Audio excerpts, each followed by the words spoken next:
So energy. What is energy?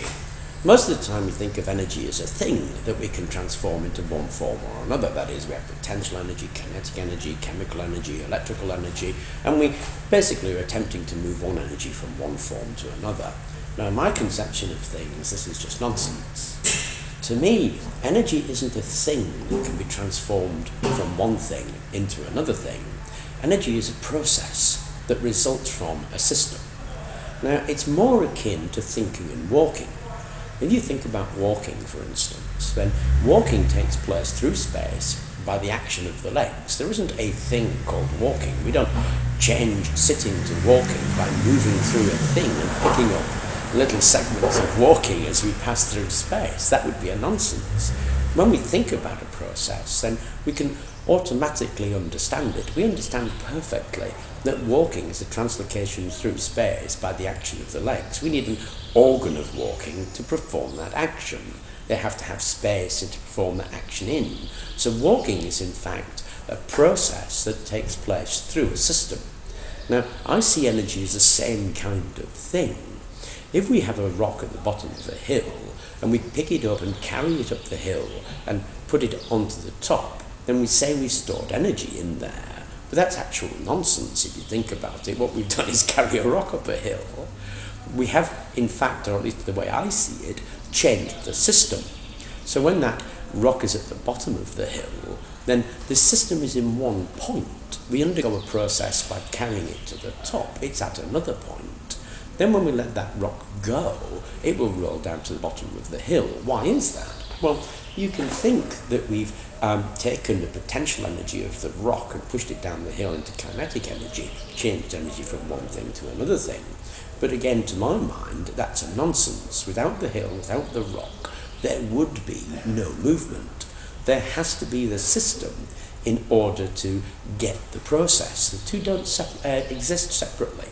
It's like trying to have a coin with only one face. It doesn't happen. You have to have two sides to a coin. To have energy, you must have a system. If you have a system undergoing a process, then that is what I think we perceive of as energy. Now, Kimberly Peacock, who I think is a genius, understands this, I think, quite clearly, and nature understands this quite clearly. That's why nature is so efficient at transforming energy from one thing to another thing, because nature doesn't transform energy. Nature is a system undergoing processes. We perceive those processes as things, and we interpret them in that way, but I think that interpretation is wrong. Now, it doesn't mean it's wrong, it just means I think it's wrong. So when we're looking at energy, we can't divorce it from the system that we look at, and energy is actually a process or a movement of that system, rather than the transformation of one thing to another. So if we're looking at things like free energy, zero-point energy, as a thing in itself, we're probably miles off from understanding it. What we need to understand is the system, and how to efficiently transform that system from one point of existence, one state, to another point of existence or another state. Now, it ties in with ideas of entropy and equilibrium. We say that when the rock is at the bottom of the hill, it's a system in equilibrium, and when we take it up to the top of the hill, it's a system out of equilibrium. Well, that's not true, I think. I think they're just systems at different equilibriums, where one will favour another. That point is the point at which one can transition into another if we give it a sufficient change to make that transition happen. And we think about this in chemical experiments as being the energy required to get it over the hump so that the reaction goes to completion. I don't think that's strictly true. I think we need to change the system. And this happens an awful lot in things like batteries and supercapacitors, and when using different electrolytes. Different electrolytes allow for different electrochemical windows, so you can raise the voltage of the cell. What that means is reactions are more favoured in one environment and not in another. Everybody who does electroplating understands this. Just have a look at a few of the electroplating diagrams and you'll see that electrochemical reactions are favoured in different boundary conditions. So if you change the pH of a system, you'll favour a different reaction.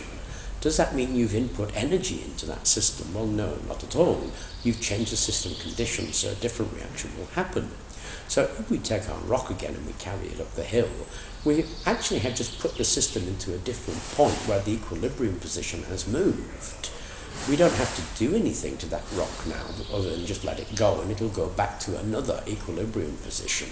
That doesn't mean that equilibrium position is in a different energy state. It just means that the system has reached an equilibrium position appropriate for that system. If we change that system, then that equilibrium position will also change. And this is what nature understands perfectly and why she's so efficient at doing these kind of things.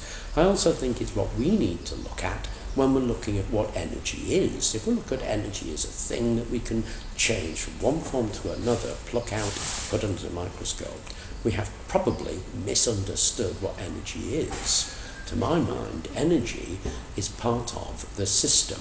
It is the process the system undergoes. And that's how I see it. So I thought I'd share it with you.